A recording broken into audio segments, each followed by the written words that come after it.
Okay, so if you've taught golf long enough, you end up knowing what the person's going to say when you ask a certain question. I'll tell you what I mean. You ask somebody what they want to get out of their golf instruction, and they say consistency. I want to be more consistent.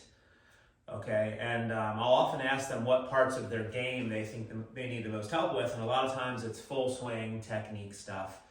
And we'll get them out on the golf course, and maybe they don't hit a great tee shot, maybe they don't hit a great second shot, and then they have an 80-yard wedge shot that they either chunk, shank, blade over the green, hit in a bunker. Consequently, they make 7.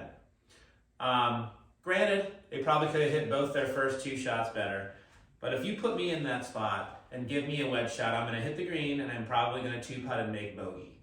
Okay, so a lot of times the area that we can improve the most are these wedges. And people have no idea how far they hit their wedges. And I'll ask people, again, this is another one of those things that I could probably predict. I'll say, well, how do you control distance with your wedges? Because a lot of the shots we hit with wedges aren't going to be full swings like your other clubs. And they say, well, I'm a field player. And I'll say, okay, well, we feel a little different one day to the next. And, this same person maybe plays golf once a week and doesn't practice at all. And when they do practice, it's driver or 3-iron or something to that effect, not wedges. So one of the things that's helped players the most is coming up with a wedge distance control chart.